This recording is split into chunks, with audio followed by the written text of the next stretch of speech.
रहता था, जिसका नाम राजू था। वह बहुत ही बुद्धिमान और समझदार आदमी था, लेकिन वह गरीब भी था। उसकी रोजी रोटी उसके चाट भंडार की दुकान से आती थी। दुकान के सामने एक पेड़ की छाया थी, जिसके नीचे राजू अपनी चाट की दुकान सजाकर बैठ जाता था। वह कभी भी आलस्य में नहीं पड़ता था, बल्कि उसकी दुकान में बिना रुके लगातार काम करता रहता था। वह गरीब था, लेकिन उसकी मेहनती और उम्दा चाट ने उसे गांव का सर्वश्रेष्ठ बिजनेसमैन बना दिया था। राजू ने दुकान के आसपास की छोटी सी जगह में चाट बनाने का विशेष प्रणाली विकसित की थी। वहाँ वह अपने रहस्यमयी मसालों का उपयोग करके दिन भर चाट बनाता रहता था।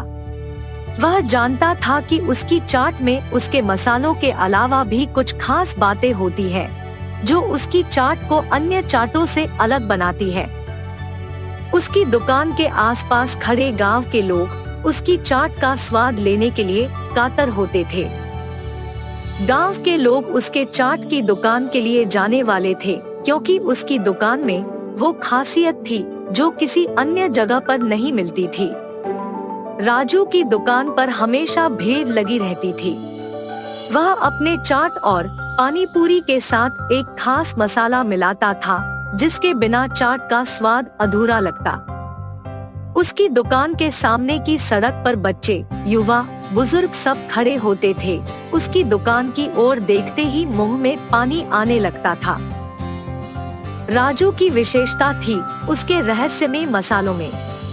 उसने अपनी दुकान की चाटों को वो खासियत देने के लिए उन मसालों को तैयार किया था, जिनकी बात सुनकर तो किसी भी चाट के शौकीन की जीभ चिढ़ जाती। गांव के लोग राजू की दुकान के खास खाने के प्रति प्रेम में डूबे रहते थे। रोज वे उसकी दुकान पर आते और उसकी चाट का आनंद उठाते थे। उनकी चाट देखकर कोई भी अपनी जीभ बचाने का प्रयास नहीं कर पाता था। उसके खास मसाले और सांभर सॉस के साथ मिलकर उसकी चाट को खाने का मजा और भी दोगुना हो जाता था।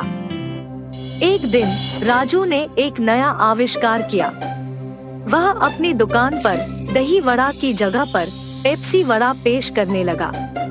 पेप्सी की मिठास और चटपटाहट ने उसे यह विचार दिलाया कि क्यों ना इसे दही वड़े की जगह पर प्रयोग किया जाए। राजू ने पेप्सी वड़े को तैयार किया और उसे अपनी दुकान पर बेचने लगा। इस नए आविष्कार के बारे में सुनकर कुछ लोग उसके साथ मजाक करने लगे, जबकि कुछ लोगों को यह नई और अलग स्वाद का अनुभव करने में मजा आया। राजू ने सोचा, विचार करने में कोई हानि नहीं है। उसने पेप्सी वड़े के साथ उसके खास मसाले मिलाए और यह नया व्यावसायिक प्रस्ताव अपने गांव के लोगों को प्रस्तुत किया। उन्होंने इसे पेप्सी चाट के नाम से पुनर्जीवित किया। पेप्सी चाट की खास मिठास, ताजगी और नयापन ने गांव के लोगों को प्रभावित किया। शुरुआत में जिधर कुछ लोग उसके साथ मजाक करते थे, उतने ही लोग उसकी नवाचार को स्वीकार करने लगे। धीरे धीरे पेप्सी चाट ने अपनी पहचान बनाई और गांव के लोगों की पसंद बन गई। राजू की दुकान में गांव के लोगों की सड़कों पर खड़ी भीड़ अब भी उसकी खास मसालों की खुशबू से महकती रहती थी, लेकिन अब उसके चाट की दीवानगी का दूसरा नाम पेप्सी चाट था।